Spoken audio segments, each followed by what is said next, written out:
G'day, folks. Welcome back to another installment of Conversations with AI. Today's premise, we will be trying to determine whether or not academia is dead. So my proposition to AI today is that academia is dead. It just doesn't know it yet. And to find out whether or not this premise is supported, we are, of course, going to be asking AI some questions. So our first question is, excuse me, is academia finished because of AI? Yeah, that's my question to AI. Its response here is academia is not finished, but it is undergoing a massive and painful shift. While generative AI forces a total redesign of how writing, testing, and credentialing works, universities retain vital roles in long horizon research, credential verification, and deep human mentorship that algorithms cannot replace. Okay, wow, terrific. Case closed. I was wrong. Academia is not finished.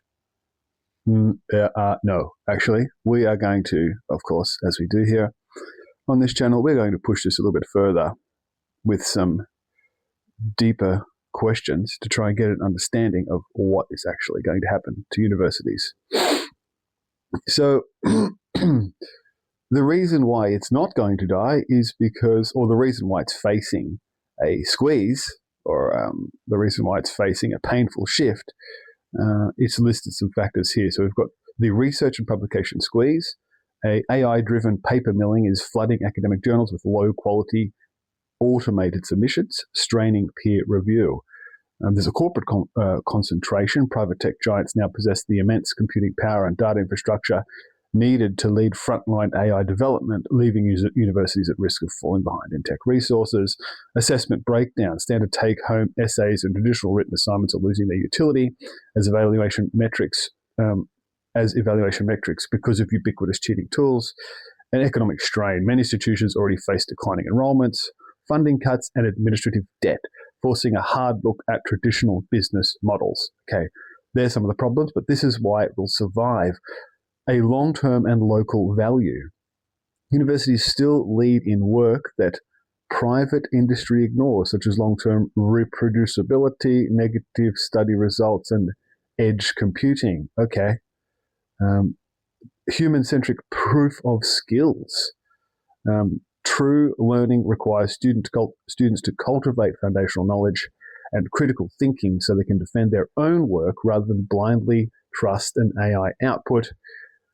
We also have historical adaptation. Just as the internet and calculators forced education to evolve rather than vanish, institutions are shifting back to rigorous in-person defenses, oral exams, and interactive lab environments. Okay, wow, that's interesting. We have more questions, however. So academia will still be relevant in terms of research, but how can we ensure that people conducting research gain their qualifications on their own merits and didn't just use AI to produce entire assessments? Well, to ensure researchers earn qualifications on their own merit, academia is moving away from judging final written reports, shifting towards evaluating the human process of thinking.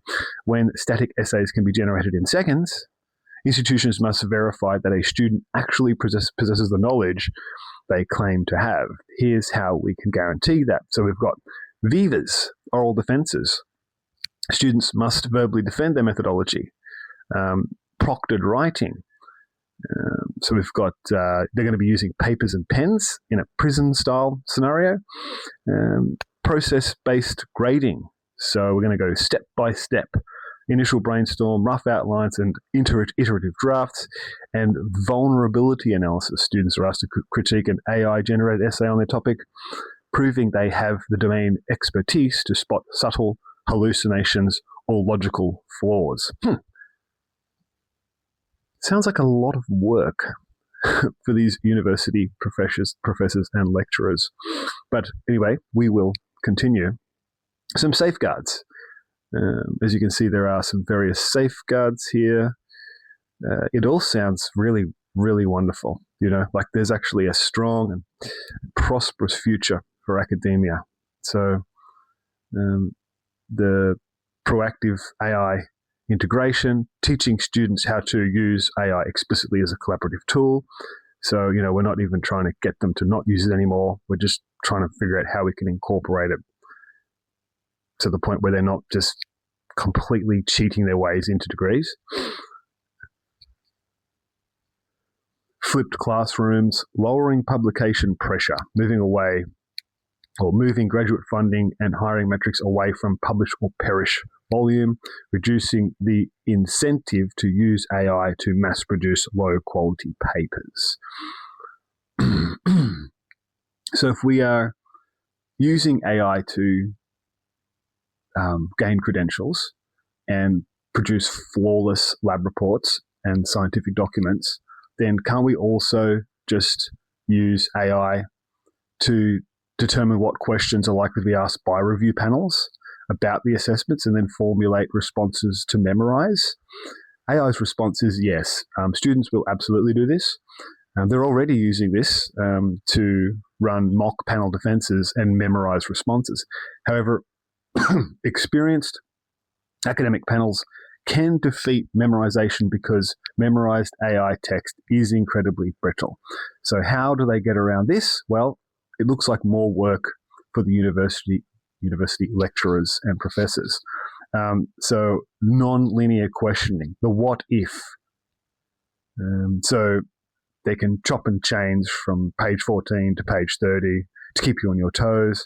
We can use a sudden pivot. If we're producing polished answers, we can interrupt and ask them to explain it the way a 10-year-old would understand.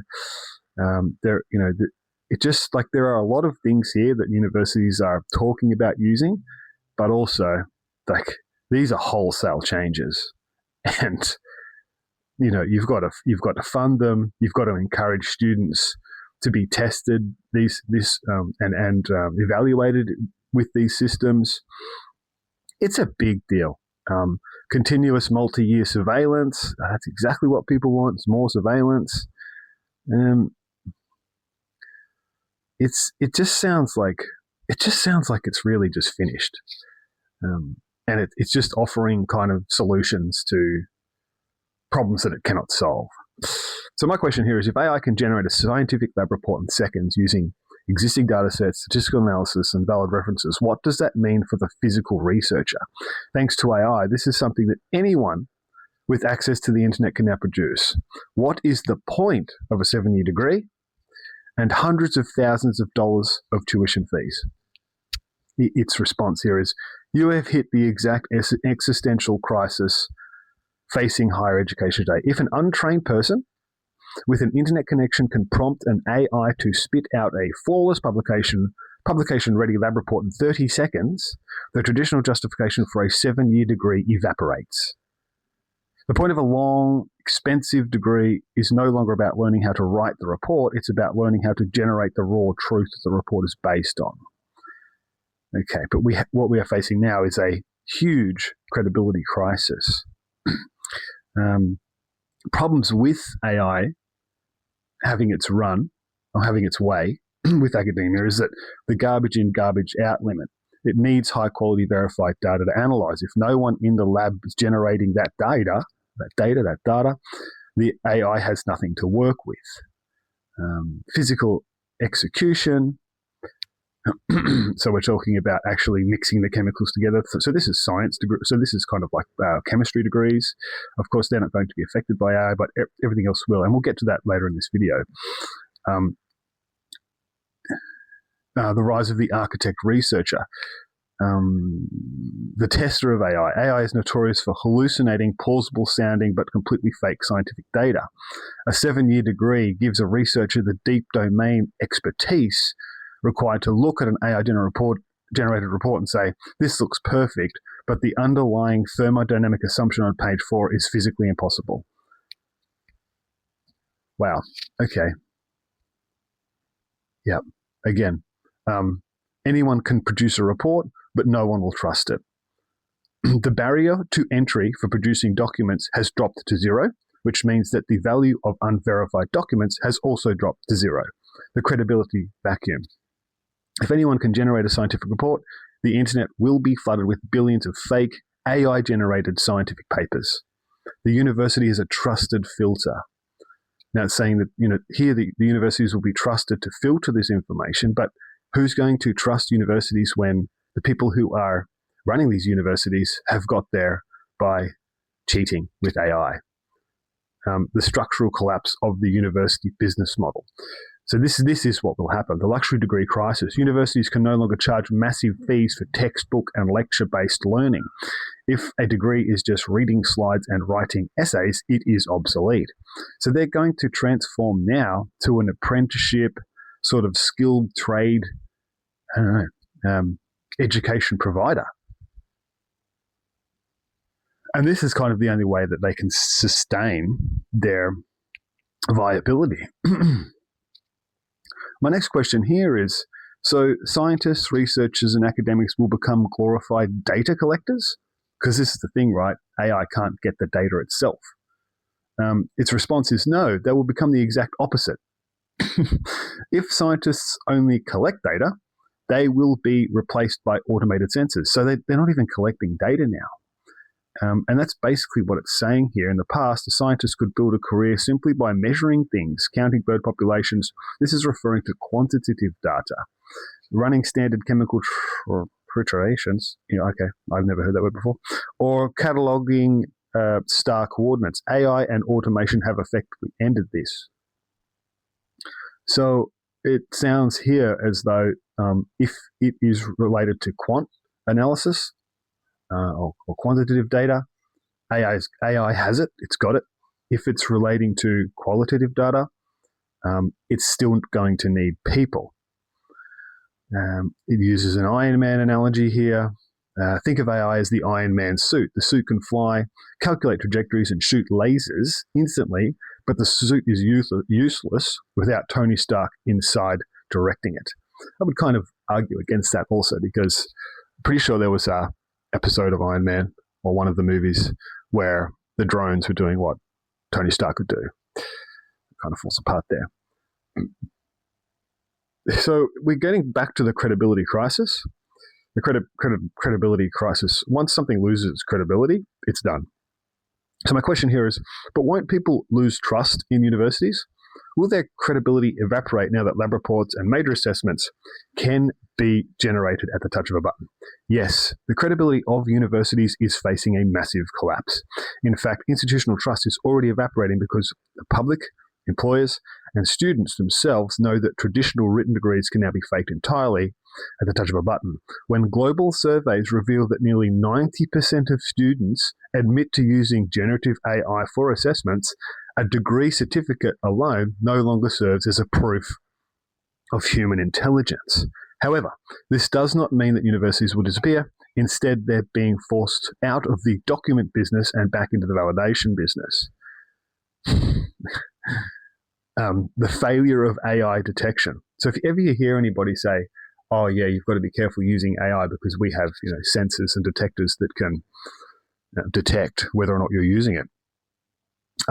For a brief window, universities tried to save their reputations by deploying software to catch AI cheating. This has utterly failed, resulting in thousands of false accusations against honest students and causing major universities like the University of Queensland to abandon AI detectors entirely. Excuse me. So, yeah, the end of the honor code. So it's going back to the Vivas. This is the new gold standard. Continuous performance tracking. Credibility shifts from the what to the who. The human filter. The new hierarchy of higher ed. Now, universities that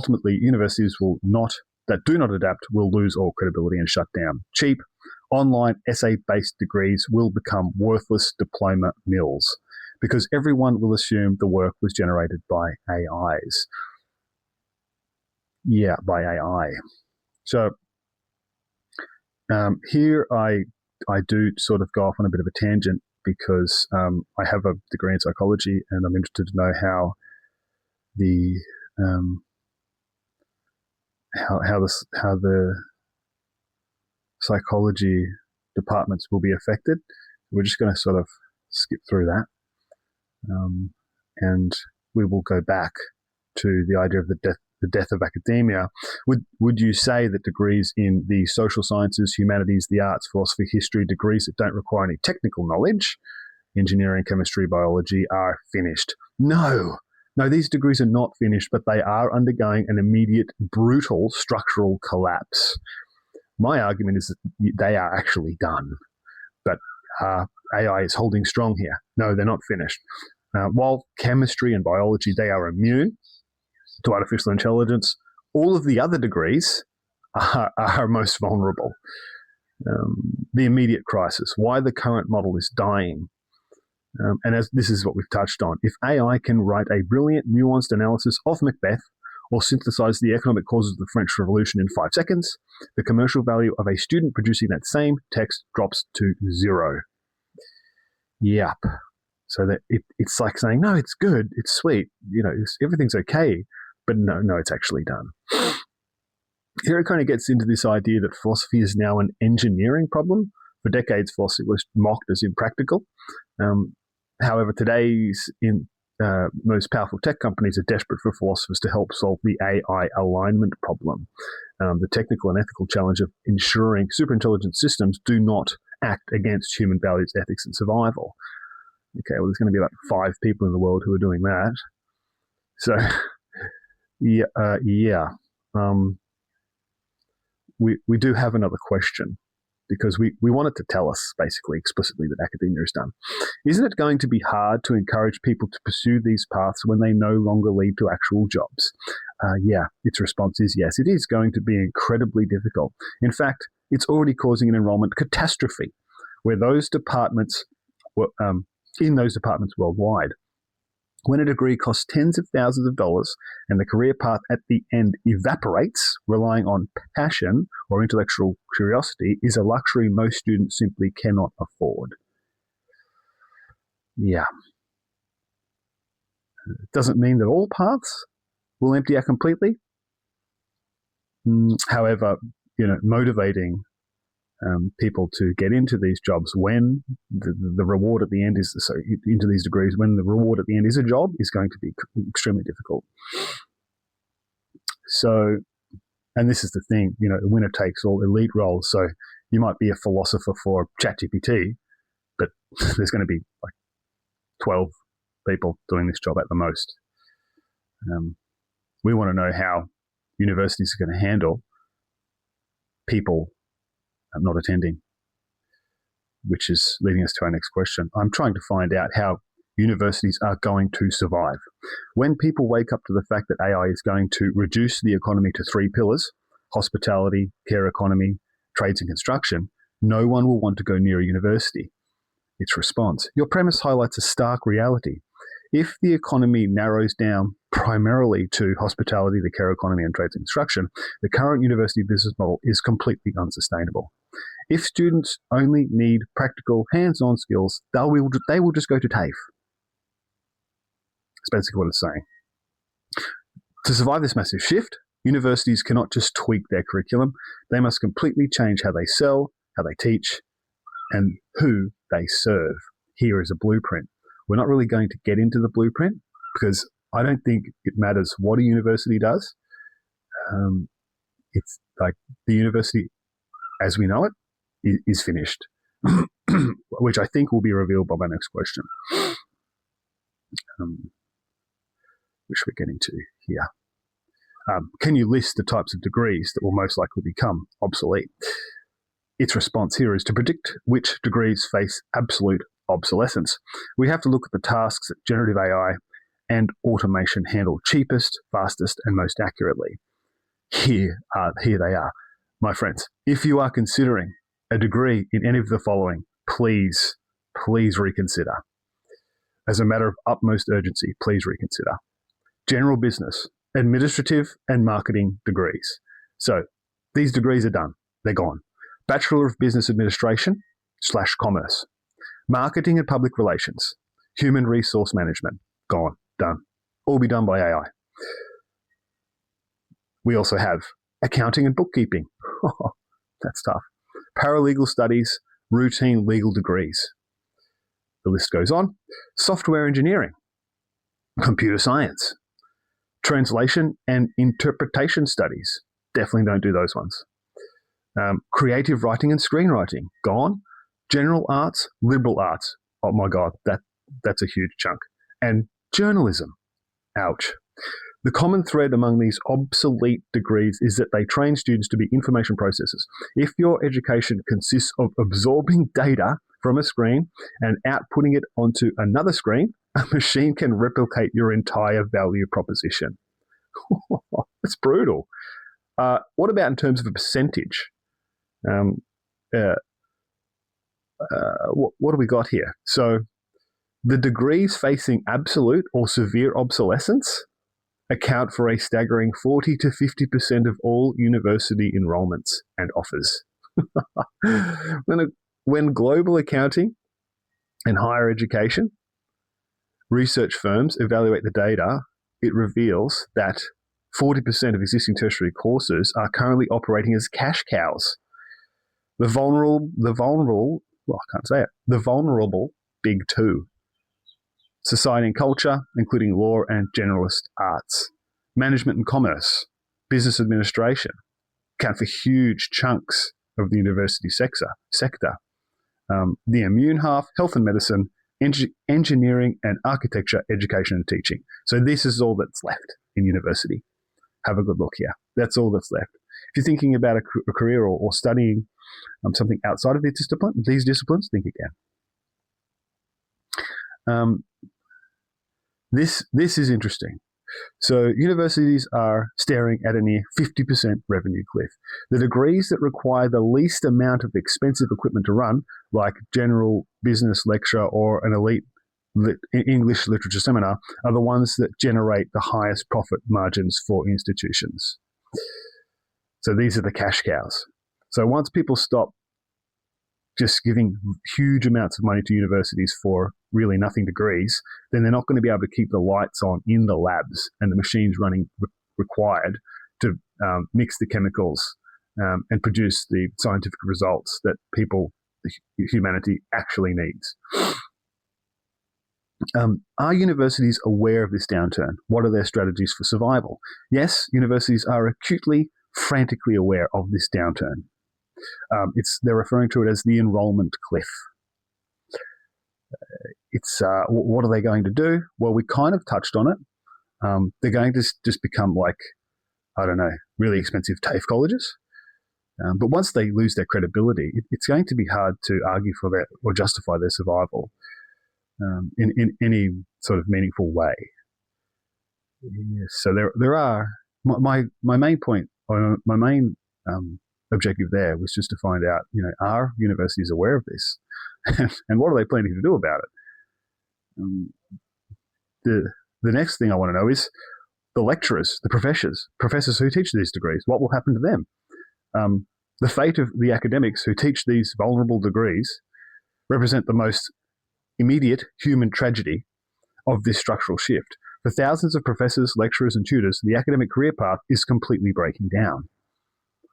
Here's what is happening to the academics who teach these obsolete and disrupted courses. So AI is basically saying that, these are obsolete now. There's going to be mass casual layoffs, the death of tenured security, shifting to teaching only and automation roles. It's not looking good. It's not looking good at all. You can be writing on Substack. Wow. I mean, that's got to be the dream right there. So in terms of, real life or real time data, what are we observing? Well, it says we don't have to wait, because right now we are witnessing the higher education downturn in real time. The enrollment cliff, we're standing at the edge of it. We're actually falling down it.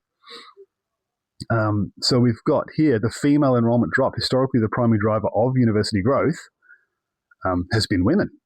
The percentage of female school leavers entering university has plummeted from a peak of 52% in 2017 to just 38%. The male enrollment drop, 10%, down 10 percentage points.